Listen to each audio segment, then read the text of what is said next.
a estudiar el maravilloso y extraordinario libro de Isaías. Le pedí a la iglesia que por favor comenzaran a leerlo. No sé si lo han hecho. El libro de Isaías es un libro muy largo. Tiene exactamente el mismo número de capítulos que libros tiene la Biblia, 66. Así que no se lo quieran leer en una noche, porque aunque lograran leerlo en una noche no se iban a enterar, porque es un libro muy profundo, es un libro que tiene muchísimas profecías, es un libro que habla de la primera venida del Señor, de su segunda venida, de su reinado milenial, de la tribulación, y tiene un montón de temas interesantes. Y el jueves, para los que estuvimos hablando acerca del capítulo 1, y a modo de resumen, decirles que la primera palabra que aparece en el libro, la palabra jasón, visión, es un mensaje profético que recibe el profeta Isaías para predicarlo en el sur del país. Su ministerio no estuvo en lo que es Israel, las 10 tribus del norte, sino en las 2 tribus del sur, en Judá y Benjamín, cuya capital era Jerusalén.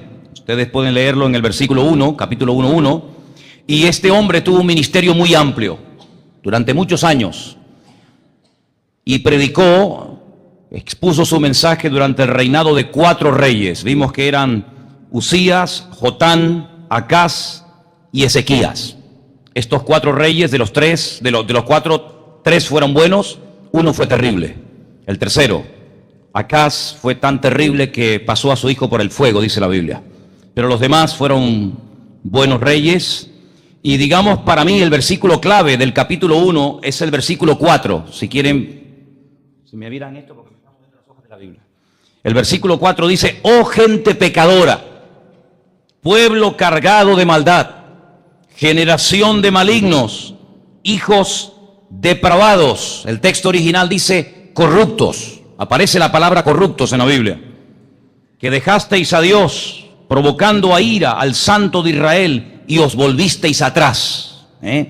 Yo decía que, haciendo un pequeño esfuerzo, es como si tuviéramos un resumen de la situación que está pasando este país. Este país se ha convertido en un país de corruptos, de ladrones, de sinvergüenzas, gente que, haciendo un mal uso de su autoridad, han robado, y todavía no, yo creo que no ha salido ni la 10ª parte de todo lo que ha ocurrido en este país. Y la iglesia, los cristianos, tenemos que denunciar todo esto. Somos la sal de la tierra y somos la luz del mundo, y no podemos quedarnos cruzados de brazos, sino tenemos que rebelarnos en contra de toda corrupción, porque detrás de todo acto de corrupción hay injusticias.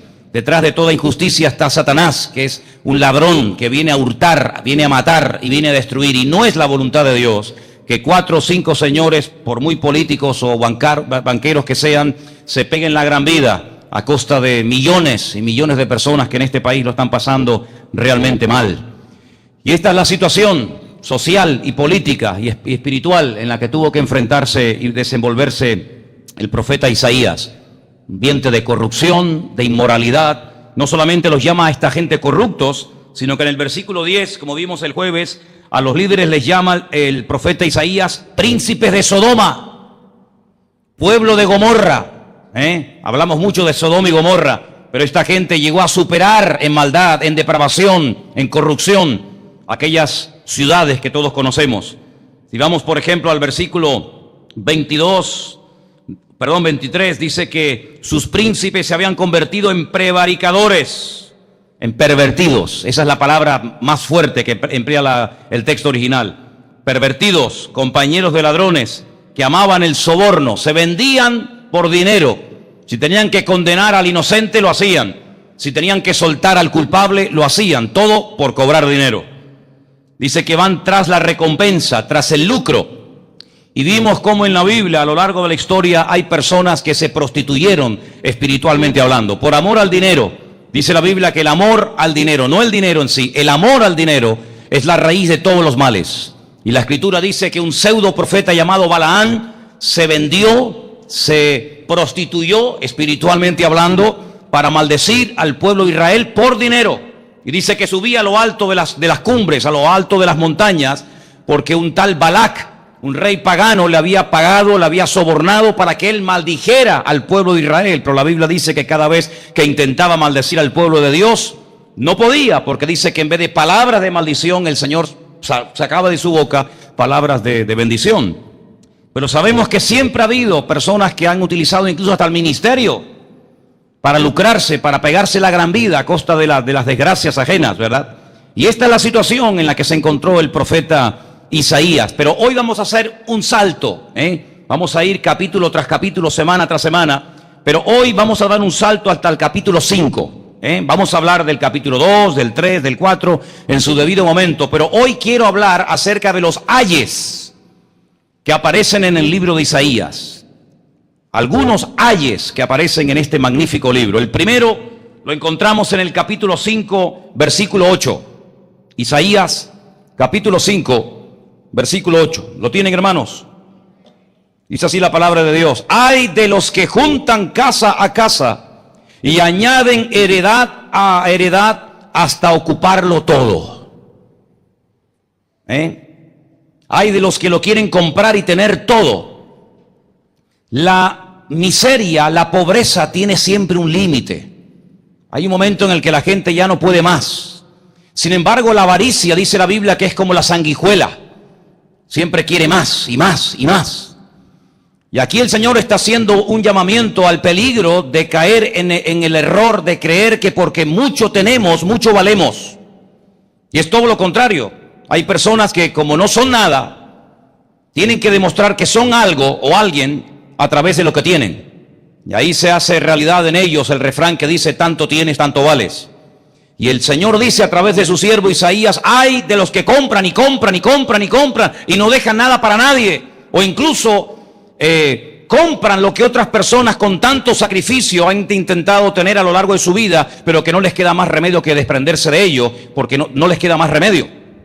Hay de esas personas. Y la pregunta es: ¿ay por qué? Porque algún día esas personas, esos usureros, esos avaros, esas personas que lo quieren comprar todo y quieren arrasar con todo, dice la Biblia que algún día ellos también tendrán que presentarse a rendir cuentas delante del juez justo de toda la tierra. Sean creyentes o no, da igual. No quiero que nadie vaya a pensar que solamente los cristianos, solamente los que creen en Dios algún día se presentarán delante de Dios a rendirle cuenta y los demás no. Total, como no creen en Dios. No, para nada.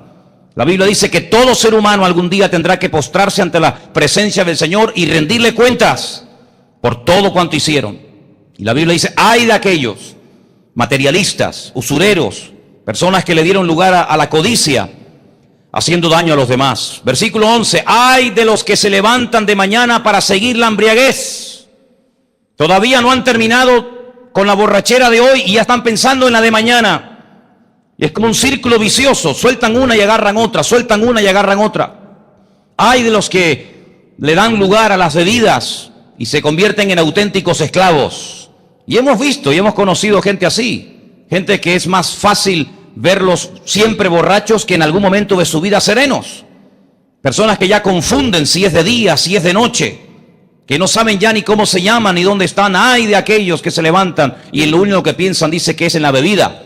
Ay de aquellos. Dice la Biblia que no tenemos que ser dados al vino. La Biblia no prohíbe beber vino en absoluto. La Biblia dice no dados al mucho vino. Y la Biblia prohíbe las borracheras. La Biblia nos habla categóricamente que no tenemos que embriagarnos con vino, en lo cual hay disolución. Antes bien, ser lleno del Espíritu Santo, dice Efesios capítulo 5. Versículo 18 dice: ay de los que tratan a la iniquidad con cuerdas de vanidad. A los que traen la iniquidad con cuerdas de vanidad. Hay personas expertas, creadoras, diseñadores de males, de ruindades.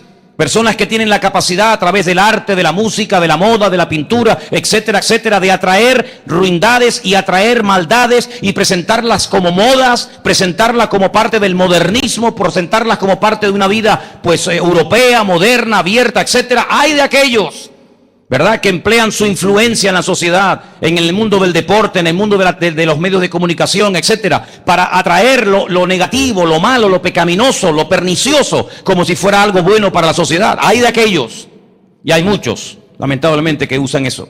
Versículo 20: hay de los que a lo malo dicen bueno, y a lo bueno malo, que hacen de la luz tinieblas, y de las tinieblas luz, que ponen lo amargo por dulce, y lo dulce por amargo. Y estamos viviendo en unos tiempos muy parecidos a los que le tocó vivir al profeta Isaías.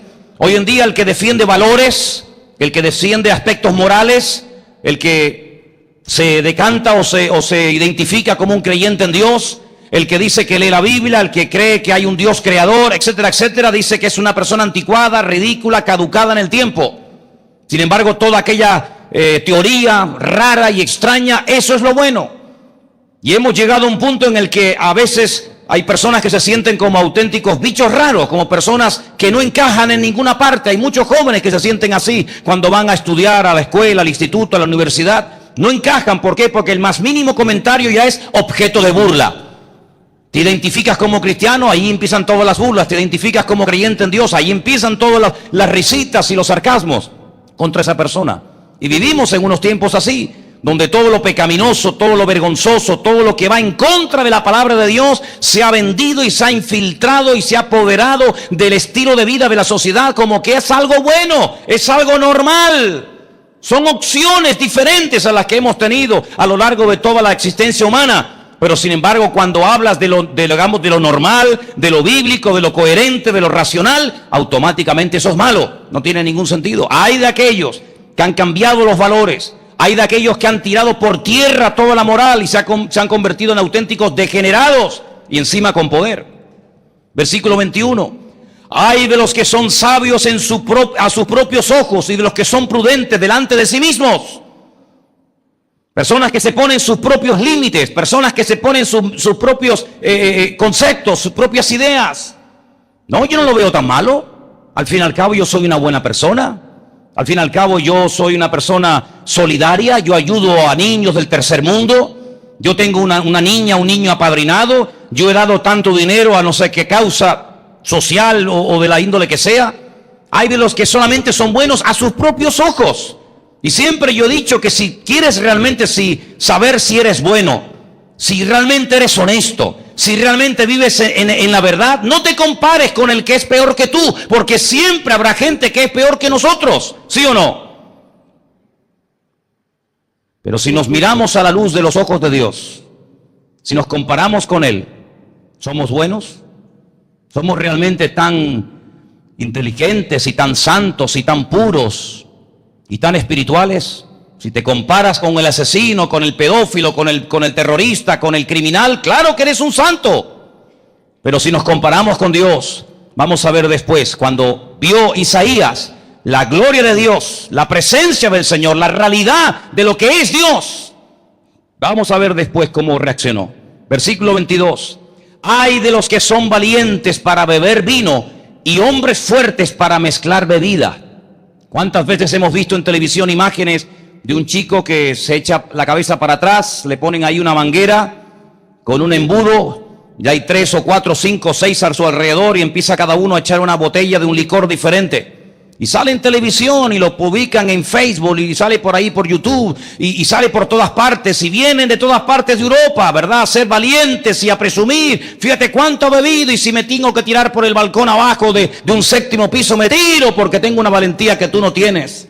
Dice la Biblia, hay de los que son muy valientes para el pecado, pero muy cobardes para las cosas de Dios. ¿Sabes que la Biblia dice que los que son cobardes para las cosas de Dios no entrarán en el reino de Dios? ¿Lo sabías?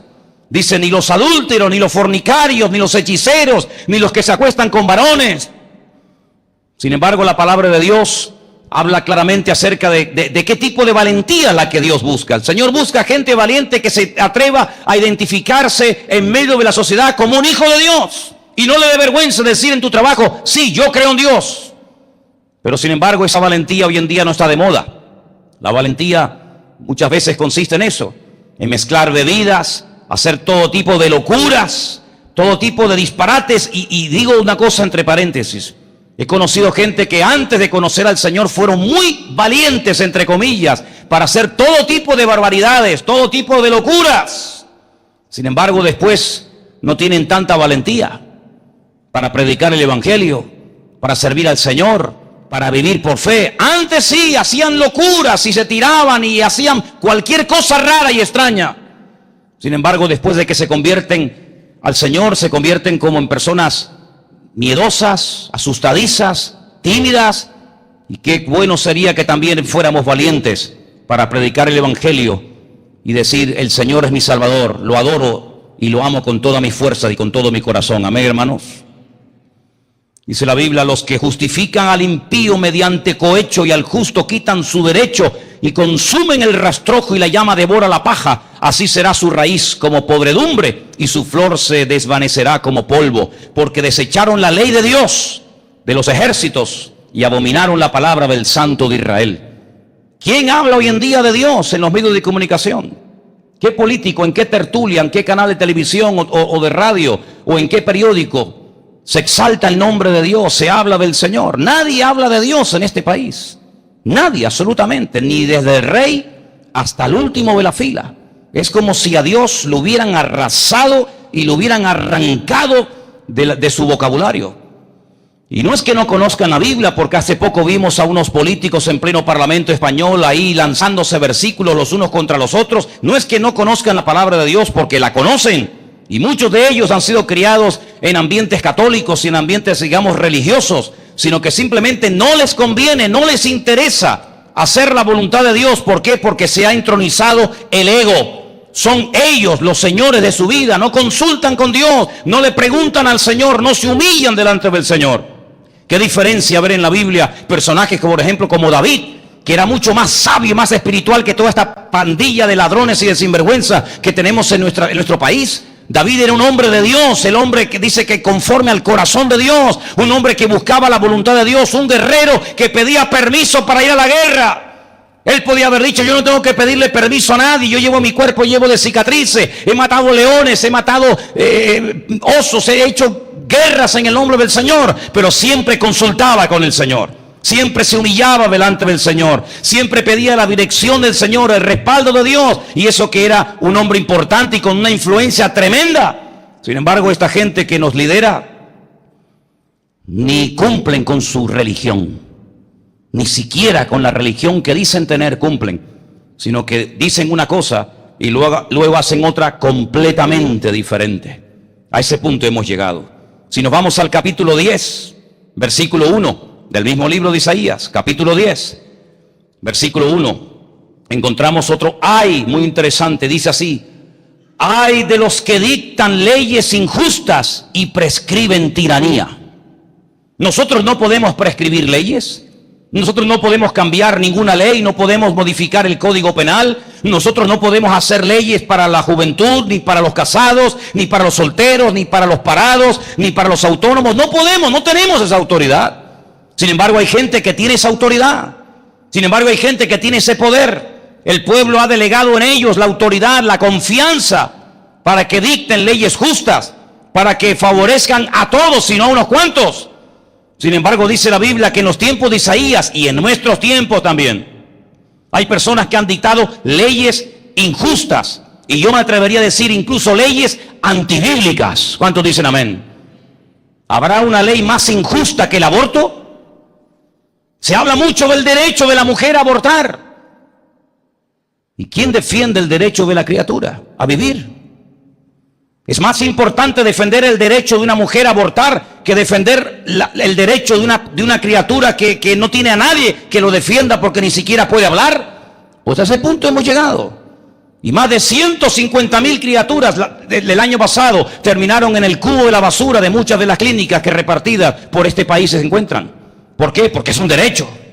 Es un derecho. Y hay de aquel que se le ocurra quitar ese derecho. Hay de aquel que se le ocurre decir la más mínima cosa en contra de la ley del aborto. Ahí salen millones de personas a la calle. ¿Por qué no salen millones de personas a la calle para defender, no sé, cualquier otra causa? No. Sin embargo, para defender ese tipo de ley, que es un salvajismo, porque ni en el reino animal existe semejante barbarie, ahí salen millones de personas, políticos, abogados, etcétera, etcétera, personas incluso amenazando que dimiten, que se van, que se vayan. Otro gallo cantaría en este país si los que a veces dicen que van a dimitir lo hubieran hecho cuando realmente lo dijeron. Hay de los que dictan leyes injustas, personas que entran en la cárcel porque no tienen ni siquiera unos cuantos euros para pagar un plazo, para poder decir, bueno, vamos a aplazar un poco y vamos a alargar un poco el proceso. Pero personas que tienen todo el dinero y con dinero evitan ir a la cárcel. Este es el asco de país en el cual vivimos. Este es el mundo que no tiene nada que ver con ese mundo perfecto y maravilloso que el Señor creó. Cuando lo terminó dijo, y vio Dios que era bueno. Vivimos en una sociedad injusta. Vivimos en una sociedad donde cada vez es más difícil practicar los valores que como creyentes en el Señor tenemos. Y por eso Isaías lloraba y Jeremías lloraba y se rasgaban las vestiduras y decían, pero ¿cuándo vais a daros cuenta de que estáis llevando el país a la ruina? Y hablaban un año y otro año y otro año y no le hacían ni caso, ni a Isaías, ni a Jeremías, ni a nadie. Y estamos hablando del pueblo de Dios.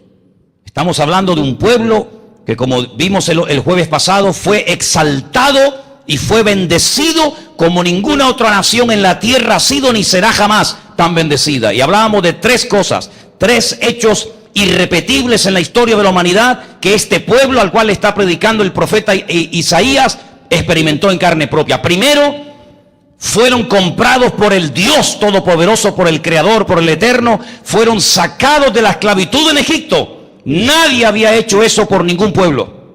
Dios los sacó, pero no lo sacó de cualquier manera.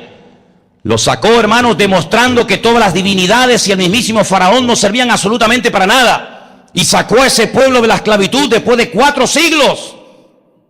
Y no solamente los sacó, sino que los cuidó, los atendió, los pastoreó durante 40 años en el desierto. Ni un solo día, salvo el Shabbat, el Señor mandaba cada día la porción de maná que quisieran comer. Les mandó no solamente el agua, les mandó carne, les dio sol, les dio sombra. Ni siquiera la ropa se les desgastó, ni siquiera los zapatos se desgastaron. Nunca enfermaron, sino Dios siempre estaba con ellos. Dios los sacó, Dios los pastoreó, y no solamente eso, sino que en el desierto les dio el regalo más hermoso que un país puede tener, la bendita palabra de Dios. Dios se revela en el monte Sinaí con voz audible. Dice que la voz de Dios se dio. Y no es una mala traducción. La voz y los sonidos de la boca de Dios se vieron, cosa que a nosotros nos cuesta entender. ¿Cómo se puede ver un sonido? Se podrá oír, pero la Escritura dice que allí vieron cosas impresionantes. Y allí baja Moisés con la palabra de Dios en la mano. Ningún pueblo en la tierra jamás tuvo el privilegio de tener la palabra de Dios entre ellos. Y para colmo, si fuera esto poco, les regala una tierra. La tierra, dice la Biblia, más hermosa del mundo. Lo dicen varios pasajes de la Biblia, que la tierra de Israel es la única tierra sobre la cual Dios tiene abiertos sus ojos desde el comienzo del año hasta el final del año, porque para el Señor es la tierra más hermosa de todas las naciones. Así que Dios los exaltó, Dios les dio su palabra, Dios marcó una diferencia entre ellos, tuvieron enseñanza, mandamientos, principios y de todo diferente, pero llegaron a lo más bajo. Le dice el Señor al pueblo de Israel en los tiempos de Jeremías: habéis llegado a prostituiros, incluso habéis llegado a esperar a vuestros amantes en el camino y le habéis pagado a ellos en vez de ellos a vosotros, a pesar de lo que el Señor había hecho por ellos. Increíble, ¿verdad? Increíble. ¿Cómo puede caer una persona tan baja después de haber llegado a la presencia del Señor de una forma tan elevada y tan sublime? Bueno, hermanos, así es. Tenemos un último ay que quisiera leerlo en el capítulo 29, verso 15. 29, versículo 15. Y dice: ay de los que se esconden de Dios.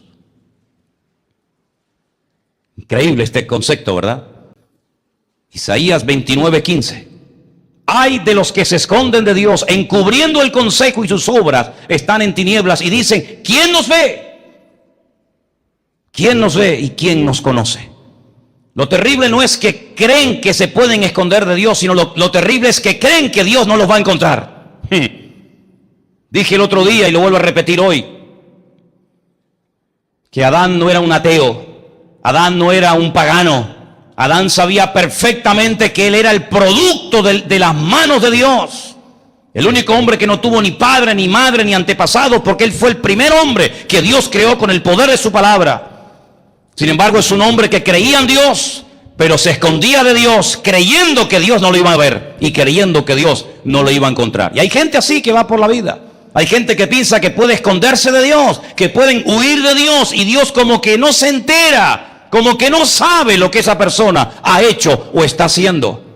Si volvemos al Salmo 139, El salmo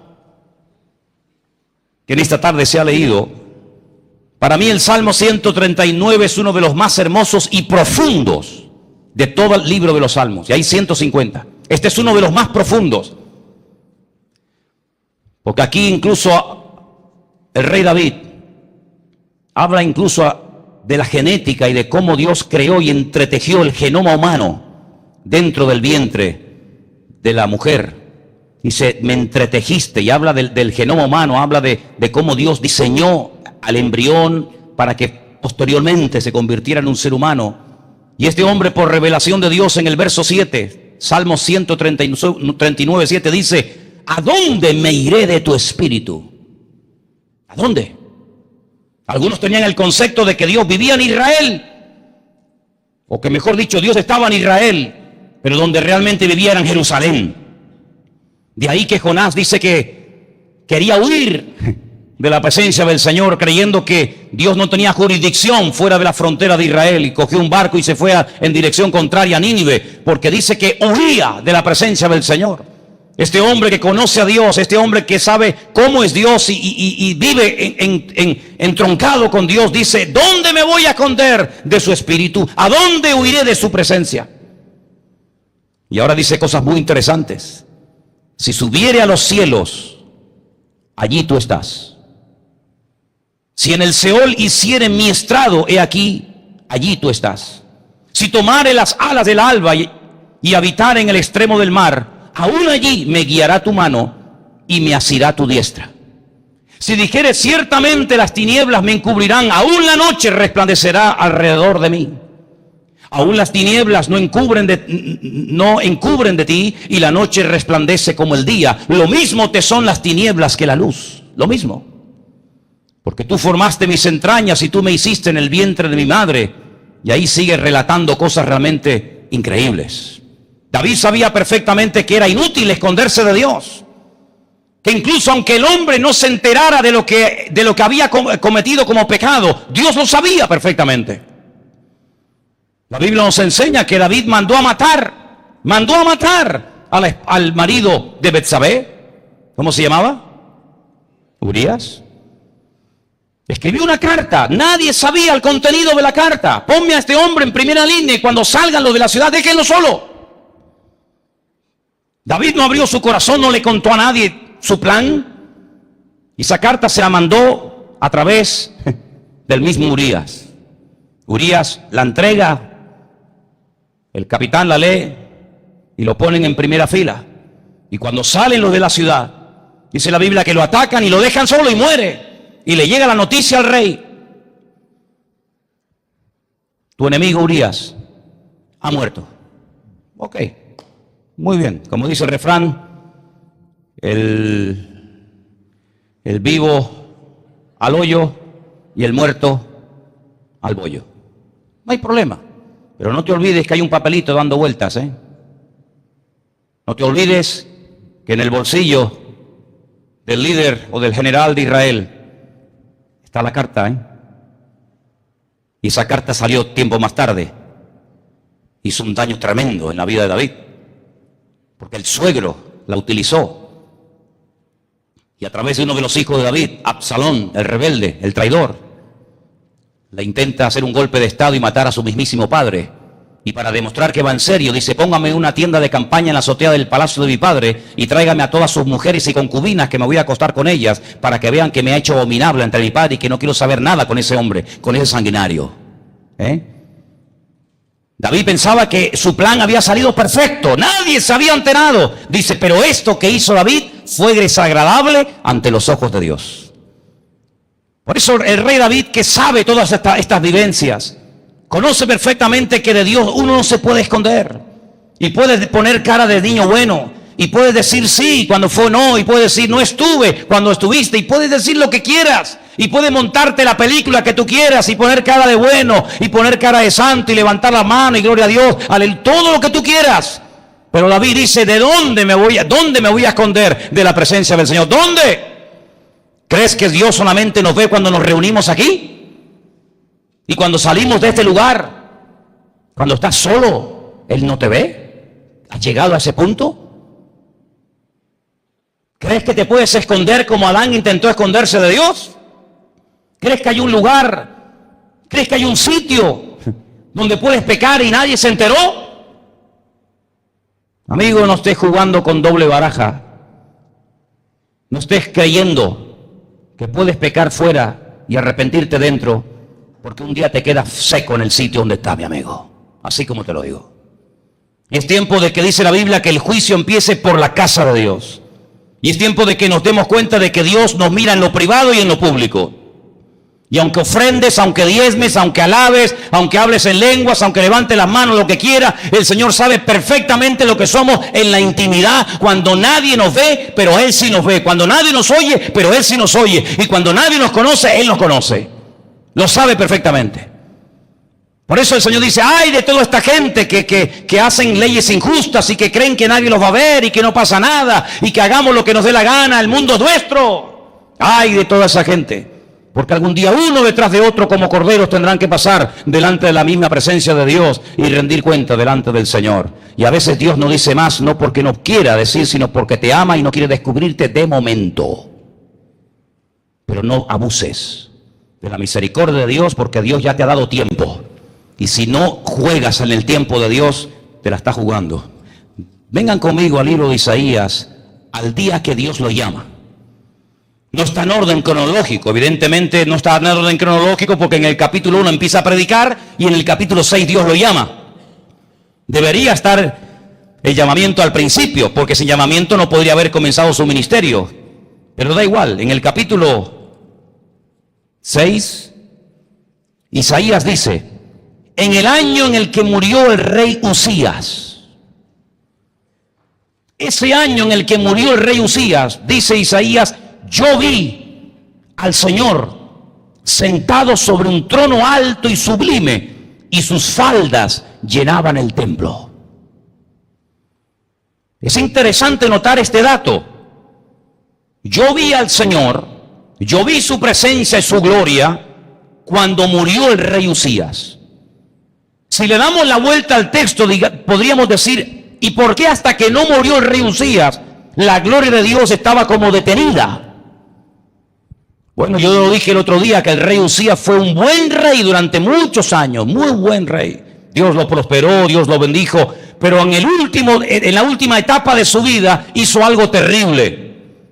Y no lo hizo por ignorancia, Yo siempre he dicho que cuando uno peca por ignorancia, todavía, entre comillas, tienes una justificación.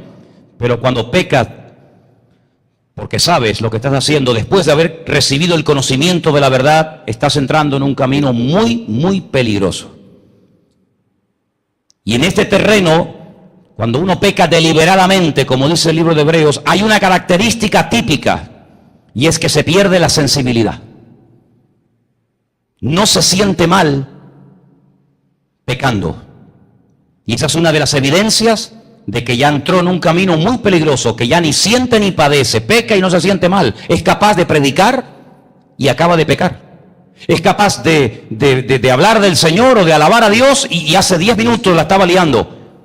Y esa es la evidencia de que ha entrado en un callejón sin salida, el pecar deliberadamente.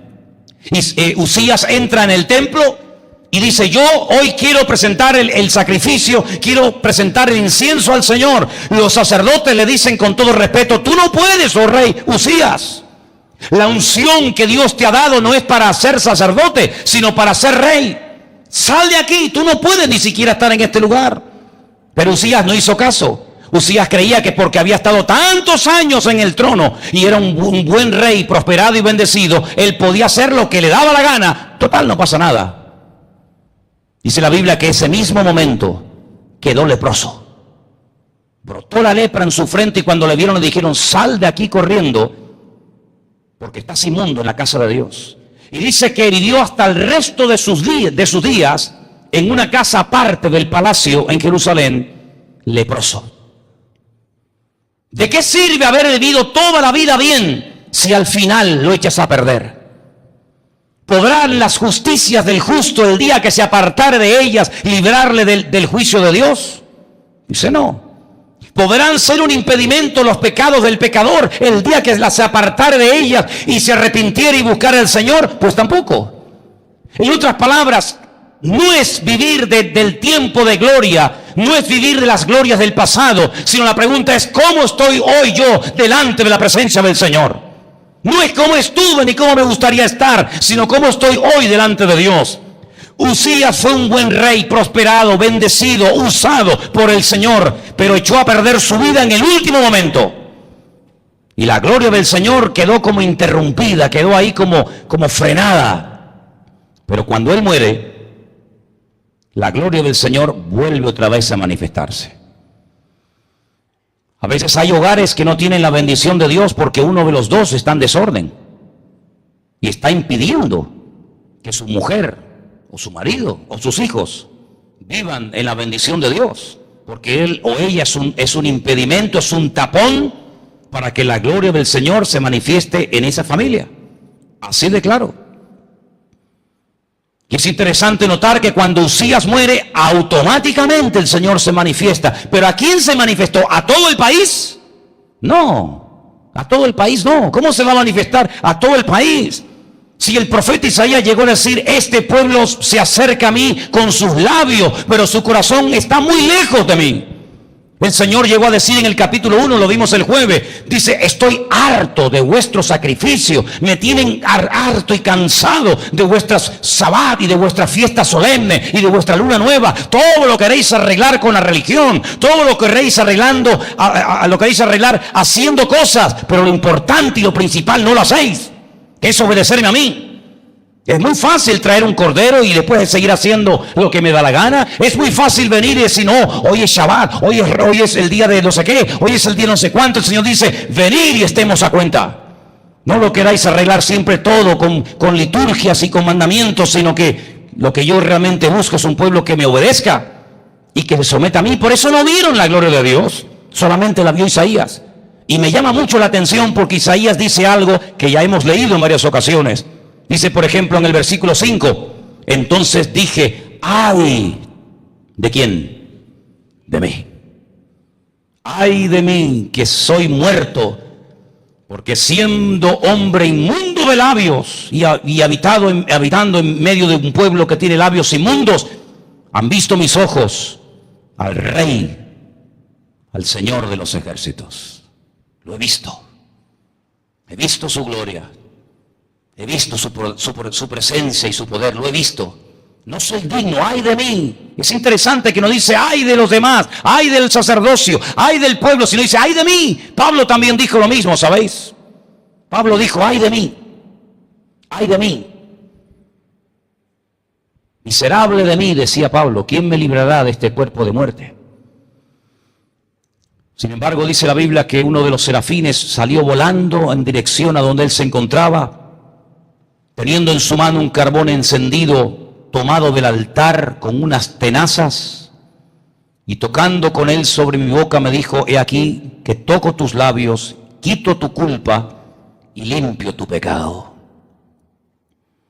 Una vez que Uzías muere, una vez que la gloria del Señor se vuelve a manifestar, una vez que él ve realmente su condición delante de Dios, una vez que él es limpiado y transformado y renovado, ahí viene la pregunta. Y la pregunta es, versículo 8: oí la voz del Señor que me decía: ¿a quién enviaré? ¿Y quién irá por nosotros? Plural. Por nosotros. Plural. Y respondí yo y dije: heme aquí, envíame a mí. ¿Cuándo oyó la voz de Dios? Tenemos la impresión de que los hombres de Dios, por ejemplo, como Isaías, se levantaban y ya estaban oyendo la voz de Dios. Y iban por el campo y ya oían la voz de Dios. Y iban a comer y oían la voz de Dios. Iban a acostarse y oían la voz de Dios. No, Señor, no es así. Me hace mucha gracia cuando hay gente que siempre está: no, Dios me dijo, Dios me dijo, Dios me habló, Dios no sé qué. Y dijo: oye, Dios te habla más a ti que a Abraham. Dios te habla más a ti que a Moisés. Dios te habla más a ti que a Isaías. ¿Qué facilidad tienen algunos para decir: Dios me dijo, Dios me dijo, Dios me dijo, y después sus vidas dejan muchísimo que desear? ¿Qué te dijo el Señor a ti? Y si te lo dijo, ¿por qué tu vida no ha sido transformada y cambiada? Porque este hombre, en cuanto vio al Señor, en cuanto comprendió su condición delante del Señor, y en cuanto oyó la voz de Dios, nunca más volvió a ser el mismo. Muchos se bautizan y siguen igual. Y muchos lloran y siguen igual. Y muchos hablaron en lengua y siguen igual. Y muchos incluso hasta dijeron, voy a servir al Señor, y siguen igual. ¿Por qué hoy en día es tan difícil ver gente transformada radicalmente por el poder de Dios y que perseveran un día y otro y un mes y otro y un año y otro y toda la vida? ¿Por qué es tan difícil perseverar hoy en día en el Señor? ¿Realmente hemos entendido lo que es convertirme? Yo estoy sinceramente pensando que hay muchas personas que ni siquiera saben lo que significa convertirse. Algunas personas han cambiado la misa por el culto. Y algunas personas han cambiado, pues, la hostia por el pan y el vino. Pero ¿tú realmente estás convertido? ¿Verdaderamente hay temor de Dios en tu corazón? Isaías vio perfectamente su ruina personal, no solamente la del pueblo, su ruina personal, pero pidió ayuda. Dijo, ay de mí, Señor, ¿y ahora qué hago?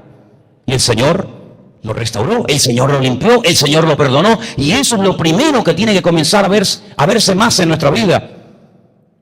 El pedir perdón a Dios. A veces pensamos que el perdón fue algo que tuvimos que hacer hace 30 años. Cuando alguien nos evangelizó, aceptamos al Señor, pedí perdón y ya está. Hermanos, ¿sabéis qué? Todos los días tenemos que pedir perdón al Señor, ¿sí o no? ¿O tú no? ¿Tú no? Todos los días tenemos que pedirle perdón a Dios por algo. Cuando no es una mirada, es un pensamiento, cuando no es un comentario, cuando no es una actitud, cuando siempre, constantemente vivir en un continuo arrepentimiento delante del Señor, que es muy diferente que vivir en una actitud de condenación. Yo no vivo bajo condenación de nada ni de nadie. Yo soy libre en el Señor. Pero cuando uno se acerca a un Dios santo, a un Dios perfecto, a un Dios que exige mucho de nosotros, nos damos cuenta de que el Señor nos muestra muchas debilidades y muchos aspectos de nuestra vida que tienen que ser mejorados. ¿Habrá alguien aquí esta tarde que diga, ay de mí? ¿O hemos llegado a un nivel de santidad y de consagración y de compromiso con el Señor que digamos, no, yo la verdad no tengo que arrepentirme de nada? ¿Seguro? Si subiera esta tarde el Señor a este púlpito y se nos quedara mirando a todos y a cada uno de nosotros, ¿no nos entraría temor en nuestro corazón por algo que nos pudiera indicar el Señor que aún está en nuestra vida, que nadie sabe ni conoce, pero que aún nos domina y que aún está? ¿Sí o no? Sin lugar a dudas, sin lugar a dudas. Isaías tenía una responsabilidad tremenda, pero para comenzar a decirle a los demás lo que tenían que hacer, el primero que tenía que cambiar era Isaías. Y a veces tenemos la tendencia de decirle a los demás cómo tienen que vivir, decirle a los demás cómo tienen que hacer. Como yo le decía hace poco a un hermano, me encontré no hace mucho tiempo con una persona por aquí, por esta zona, y me dio un estudio en 10, 15 minutos impresionante, un estudio bíblico alucinante, perfecto, no hay queja ninguna. Me decía cómo tienen que ser los pastores. Ese fue su tema, su mensaje. No me pidió ofrenda de milagro. Los pastores tienen que ser así y así y así. Y los pastores no pueden no sé qué. Y los pastores tienen que no sé qué. Y los pastores no pueden tal. Y los pastores y vuelta. Y me dio un estudio alucinante. Yo, cuando terminé, le dije, oye, de verdad que eres un fuera de serie, Perfecto, digo. De verdad digo, perfecto, Sinceramente, yo no lo hubiera hecho mejor. Pero me dejas decirte una cosita. Sí. Digo, qué pena que no sepas cómo tienes que vivir tú. Porque me has dado, sin pedírtelo yo, un estudio de cómo tengo que ser yo. Pero ojalá que aprendieras también a vivir como oveja. Serías un fuera de serie. Dio media vuelta, se fue y nunca más lo volví a ver. Tenemos esa disposición siempre, ¿verdad? Desde pequeños siempre tenemos la tendencia de ver el fallo, de ver el error, de ver el pecado de fulano, de mengano, y mira cómo es, y mira cómo no es, y mira cómo viene, y mira cómo no viene, o mira si vino, mira si no vino. Tenemos esa tendencia. Pero yo veo en Isaías, hermano, una actitud diferente. Isaías dijo, ¡ay de mí! Y dijo, ay de mí, ¿por qué? Porque vio la presencia y vio la gloria del Señor. Y cuando nosotros nos vemos muy bien, probablemente es porque hace mucho tiempo que no sabemos lo que es estar quietos en la presencia del Señor. Porque cuando uno vive en la presencia del Señor, uno tiene temor. Uno tiene lo que dice la Biblia, el principio de la sabiduría, ¿cuál es? El temor de Dios. El temor de Dios. Y por eso, amados hermanos, el libro de Isaías me apasiona. Porque él es un hombre que denuncia los pecados del pueblo. Él es un hombre que no se corta y le dice a la gente perversos, corruptos, pecadores, etcétera. Pero también es un hombre que cuando se encuentra en la presencia de su Dios, él reconoce que también hay cosas en su vida que tienen que ser cambiadas. Es decir, Isaías es un hombre que tiene las ideas claras. Yo te pregunto, ¿tú tienes las ideas claras? El otro día dije algo que espero que lo recuerden. En todo el Antiguo Testamento, la palabra safek, duda, no existe. No sale la palabra duda por ninguna parte en el texto original. ¿Por qué? Porque el Señor no quiere, bajo ningún concepto, que su pueblo sea un pueblo que tenga lagunas, que tenga dudas, que todavía no conozca ni a quién Dios, a qué Dios tiene. Y quiero terminar, amados hermanos, con este versículo, con el que el jueves abríamos el culto. Isaías 1:4. Léalo conmigo, por favor.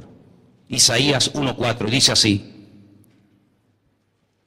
¿Lo tenéis?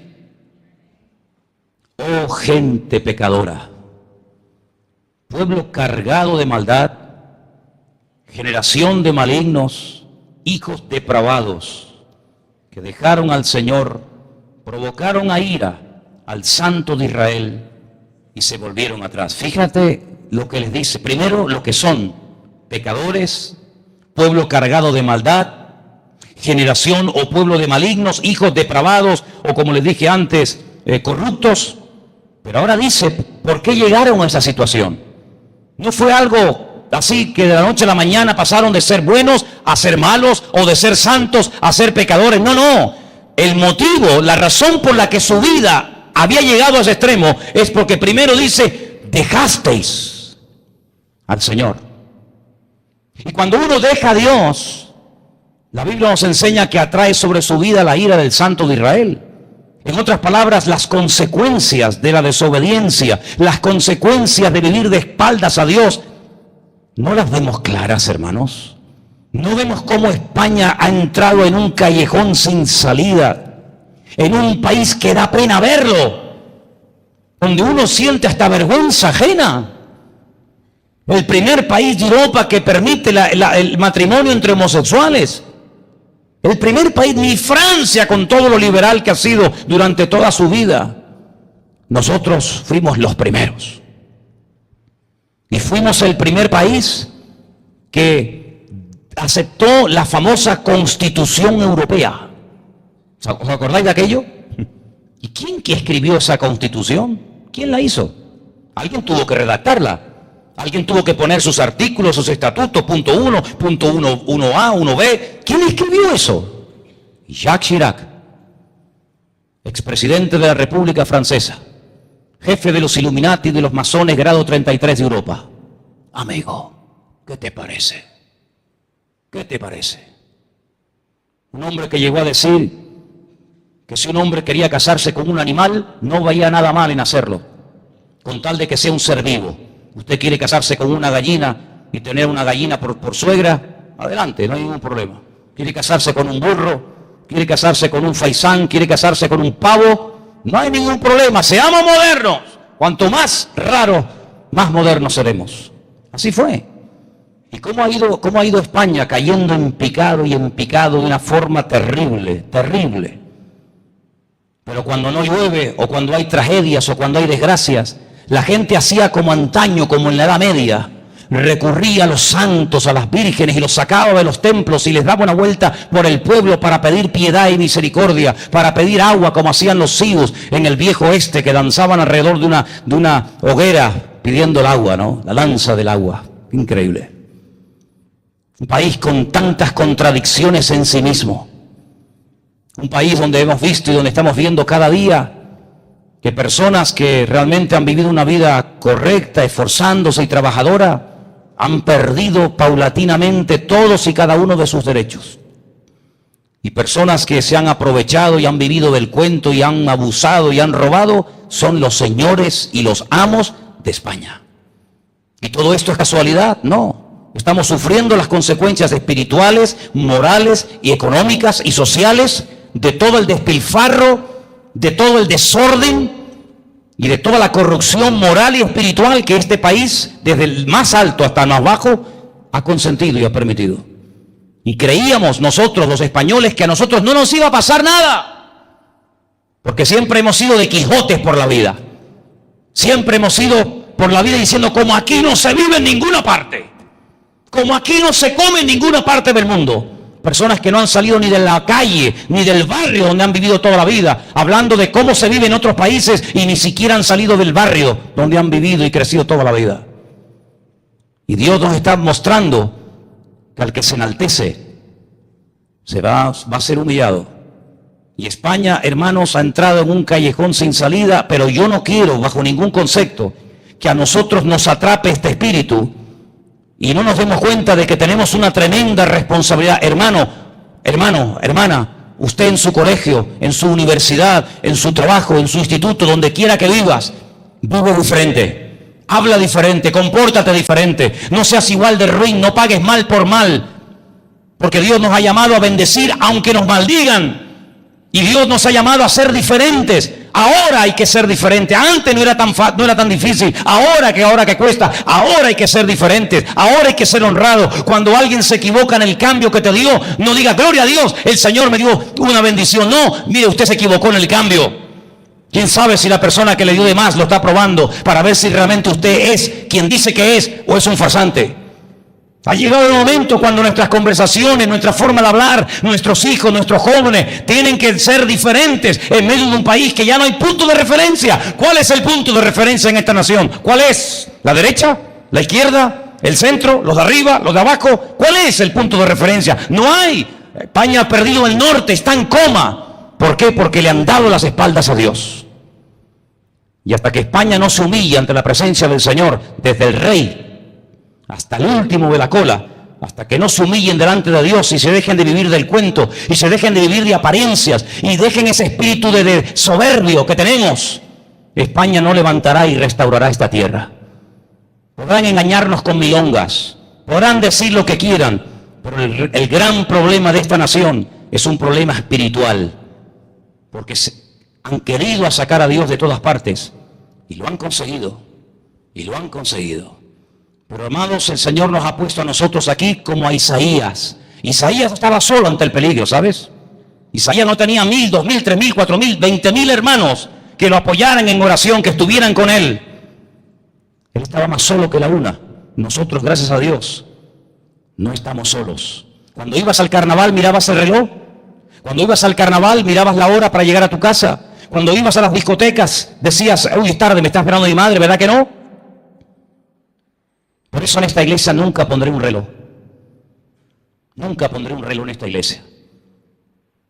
Porque yo creo que tendríamos que tener el deseo y la actitud en nuestros corazones de decir, Señor, ¿a dónde voy a ir un domingo a la tarde sino estar con mis hermanos y estar en la presencia de Dios? ¿Dónde? ¿A dónde voy a ir? ¿Al estadio? ¿A gastarme el dinero? ¿En qué? ¿En ver a 22 tipos en calzoncillos tratando de correr y meter un trozo de cuero en una red? Amados hermanos, ¿somos conscientes de quiénes somos? ¿Tienes claro cuál es el propósito de Dios con tu existencia y con tu persona en esta ciudad? ¿Lo tienes claro? ¿O hay todavía insatisfacción en tu vida? ¿Hay todavía vacíos en tu corazón? En mi corazón no hay ningún vacío, porque Dios los llenó todos. Y creo en Dios Padre, creo en Jesucristo y creo en su Espíritu Santo. Creo que la palabra de Dios es viva y eficaz. Creo que Él vino a morir por nosotros en una cruz, que Él resucitó al tercer día y que Él volverá otra vez y todo ojo le verá y toda rodilla se doblará y toda lengua confesará que Él es el verdadero. Digan lo que digan y hagan lo que hagan. Estamos en el verdadero.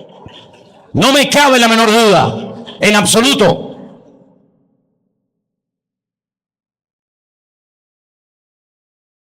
Y tengo por ahí un Corán. Yo he leído mucho el Corán también, ¿saben? Porque para hablar del Corán hay que leerlo. Hay una bolsa por ahí, ¿verdad? ¿Me la podéis acercar un momento, por favor, si soy tan amable? Con todo respeto, ¿sí? ¿Te ha leído el Corán alguna vez? ¿No? Yo sí. Al azar. Cualquier página. Alá ha oído las palabras que ha litigado en su casa contra su marido y es el que ha elevado quejas. Aquellos que repudian a su mujer dicen, consideran a las madres como sus madres. En verdad Alá es indulgencia.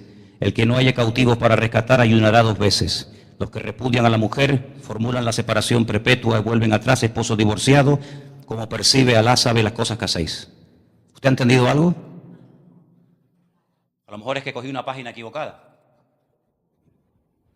Que sus riquezas sus hijos seduzcan, Alá quiere castigarlos.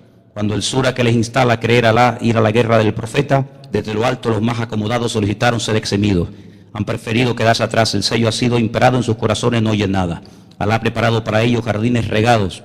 Algunos en el desierto han venido a excusarse, un doloroso y débil enfermos que no tienen medios están obligados a ir a la guerra, ni los acudidos permitidos monturas, y cuando has dicho no tengo monturas, volvieron las lágrimas de sus ojos.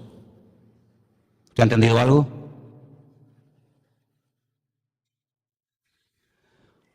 Alá sostiene, los cielos han jurado ante Alá, el apóstol apareció, su venida no hizo más que aumentar el alejamiento. El orgullo de esta tierra, los inicuos fraudes, no hallarás desviación, costumbres de Alá, no viajan por este país. Si Alá hubiese querido castigar, cuando el término ha llegado, en verdad Alá a sus servidores. No he entendido nada, ¿verdad? Yo no soy muy inteligente, pero tampoco soy ningún estúpido. He leído cientos de libros y generalmente en un alto porcentaje de lo que leo me suelo enterar. Pero con 53 años que tengo y después de 34 años sirviendo al Señor, estar todo el santo día leyendo, les prometo, con todo respeto lo digo, que muchas cosas que leo no las entiendo. Pero hay otras cosas que sí entiendo perfectamente. Por ejemplo, esta.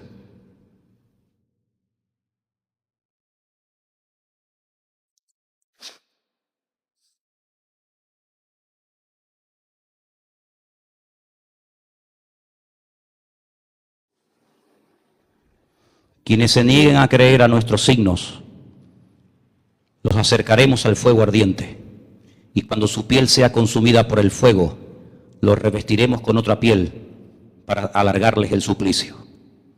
Los que no creen serán introducidos en jardines regados con agua, y allí permanecerán eternamente. Pero fíjate qué interesante.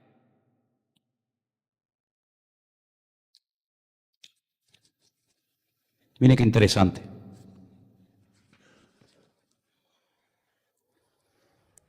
Alá los ha cubierto de maldición a todo aquel que no ha creído en Él. Los que no creen en Él serán condenados en el fuego. Sigo, por ejemplo, podríamos hablar acerca de: si deseáis cambiar a vuestra mujer por otra, tendréis que darle 100 dineros, aunque no los quiera. Los hombres, esto sí lo entiendo, muy bien lo entiendo, y tú lo vas a entender también. Los hombres son superiores a todas las mujeres, a causa de las cualidades por medio de las cuales Alá los ha elevado por encima de las mujeres. Esto también lo entiendo. Reprenderéis a todas las mujeres cuya desobediencia temáis. No te ha desobedecido, pero por si acaso. Reprenderéis a todas las mujeres cuya desobediencia temáis, las relegaréis en lechos apartes y las azotaréis.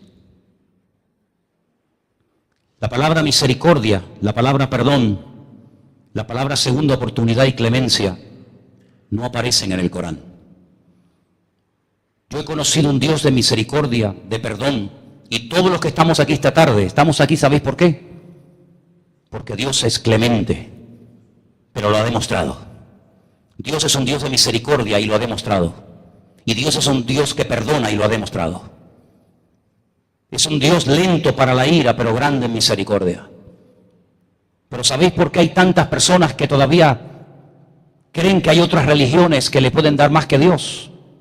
Porque los que conocemos a Dios no hemos tenido el valor de decirles: hay un Dios de amor que mandó a su Hijo porque no hay ningún problema en que Dios tenga un hijo, en absoluto, al contrario, porque Dios amó de tal manera a este mundo que dio a su hijo, al único que tenía, para que lo mataran, para que lo torturaran, para que le hicieran todo tipo de barbaridades.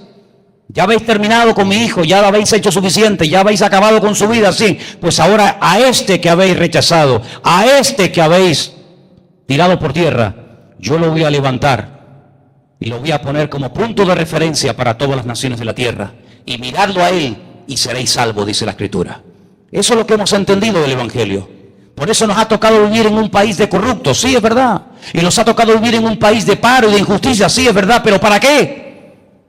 ¿Para quejarnos y lamentarnos? ¿O para decir, hermanos, vamos a unirnos?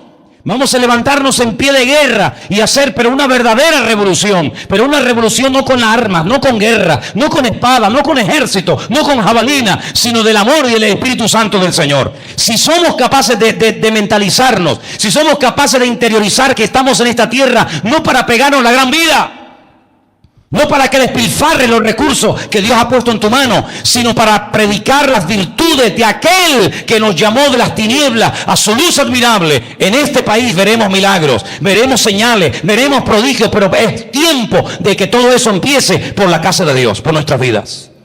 Por eso yo te pregunto a ti esta tarde, ¿qué vida estás llevando, hermano y hermana? ¿Qué vida estás llevando, joven?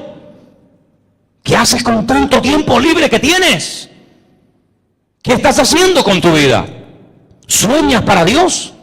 ¿Cuáles son tus planes de futuro a corto y a largo plazo?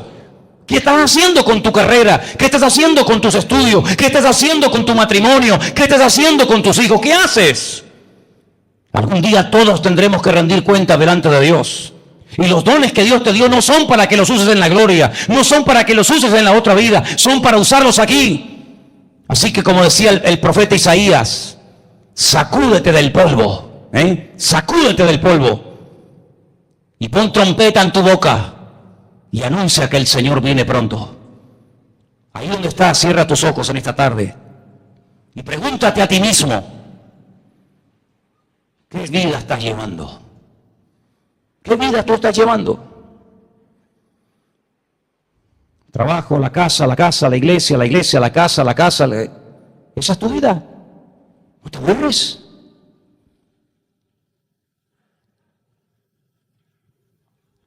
¿Cuándo fue la última vez que le dijiste como el profeta Isaías al Señor, heme aquí, Señor, heme aquí? Úsame a mí, Señor. No sé lo que los demás dirán, no lo sé. Pero úsame a mí, Señor. Envíame a mí, Señor. Yo sé que en esta tarde hay gente aquí que tiene una capacidad espiritual tremenda y hay un montón de cosas que llevas por dentro que no has sacado fuera. Y han pasado los años y has estado en esta iglesia o en otra o en otra y en otra. Pero el problema no está tanto en el lugar. A veces somos nosotros los que limitamos a Dios. Si puedes orar más, ora más. Si puedes servir mejor, sirve mejor. No te conformes, no te estanques. No te hagas un calientabancos, una persona que oye y oye y oye y oye y oye. Dile al Señor, prepárame, úsame. Pero yo quiero comenzar a dar esta semana todo lo que estoy aprendiendo y recibiendo de ti, Señor. Enseñemos a los niños de la escuela dominical a compartir su fe. Yo he preparado una encuesta después del culto. Quiero tener una reunión con los chicos que generalmente salen todas las semanas a evangelizar. He preparado una especie de encuesta de trabajo para enseñarles a evangelizar y para que veáis resultados tremendos. Los vais a ver. Emplea una horita a la semana para servir al Señor. Emplea una hora. Tenemos Nuevos Testamentos, podemos comprar Biblias, tenemos folletos. Una hora a la semana no puedes servir al Señor. ¿Para qué irse al otro punto de la tierra cuando hay tanto que hacer aquí? Tantas almas, miles y miles y miles de personas que nunca nadie se les ha acercado para hablarles del Señor. Nunca olvidaré cuando un domingo estábamos aquí y oímos sirenas y ambulancias y de todo y nos enteramos que aquí cerca una persona se tiró por el balcón y se mató. Yo decía, Dios mío, tan cerca de la iglesia y que una persona se quite la vida y después oímos de otro por la Salle. Y yo digo, Dios mío, que nunca más nos pase que cerca de nosotros una persona opte por quitarse la vida.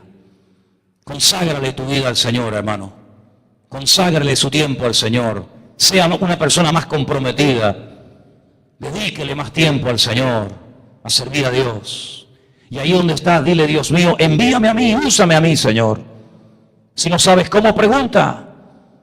Si no sabes por dónde empezar, pregunta. Pero dile al Señor: Padre, yo quiero que tú uses mi vida, Señor. Yo quiero que tú transformes mi vida, Señor, mis valores, mis principios, mis metas, mis objetivos. Y me dé cuenta, Señor, que si hay tanta corrupción y tanta inmoralidad y tanto desorden, es porque a lo mejor yo no he hablado más. Háblale a ese vecino que Dios ha puesto en tu corazón muchas veces que le hables. Háblale esta semana, hermana. Ese matrimonio que siempre los oyes discutir, a ese joven del barrio conflictivo. Vete a él y háblale, dale un saludo, dale un Dios te bendiga.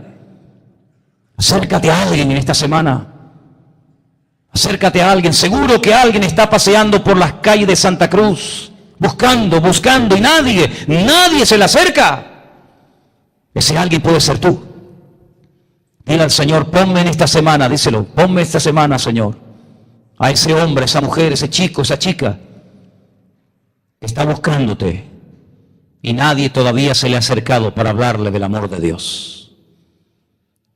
Ofrécete voluntario, dile: Señor, ponme en su camino. Había un hombre en el desierto, solitario, leyendo la palabra, y la leía y no entendía nada. Y el Señor le dijo a un tal Felipe: Felipe, ve al desierto. Ve al desierto. Felipe fue. Vio que estaba leyendo al profeta Isaías. Y le dice: ¿tú entiendes lo que estás leyendo? Dice: no entiendo nada. Pero aún así leía, fíjate. No entiendo, pero leía. ¿Y cómo voy a entender si alguien no me explica? Felipe se sube al carro de este etíope eunuco, funcionario de una reina en Etiopía, le predica la palabra de Dios y todos conocemos el resto de la historia. Miles de personas en Etiopía, cuenta la historia, llegaron a conocer a Jesús como el Mesías a través del testimonio del etíope. Miles. Felipe ganó a uno, ese uno ganó a miles. Esa persona que entra en tu tienda, esa persona del bazar, esa persona del vecino de arriba, ¿quién sabe el potencial que tiene esa vida? Pero ¿cómo creerán si no hay quien les predique? Ir por todo el mundo y predicar el evangelio a toda criatura, dijo el Señor. Si en esta tarde hay gente que se ofrece para servir al Señor, para honrarle, ahí donde estás, dile: Señor, usa mi vida. Y te pedimos, Señor, que en esta semana podamos ver tu gloria, podamos tener el privilegio de poder hablarle a alguien de ti, Señor, de poder explicarle el motivo por el cual ha nacido y por el cual, Señor, yo le estoy hablando. Y en esta semana pedimos que nos des oportunidades para hablar con gente nueva, gente que busca sin saberlo, gente que no sabe ni lo que quieren, Señor. Corazones vacíos, almas, Señor, sedientas. Ponnos a esa gente delante del camino, Padre. Te pido en el nombre bendito de Jesús que así sea y que todos y cada uno de nosotros verdaderamente en esta semana podamos esforzarnos en compartir tu palabra y hablar de ti a mucha gente, Señor. Sabemos que el que hace la obra eres tú, pero hay una parte que has dejado en nuestras manos y queremos cumplirla. Gracias, Señor, en esta tarde por tu bendita palabra. Márcanos en esta tarde el corazón con ella, en el nombre bendito de Jesús. Amén.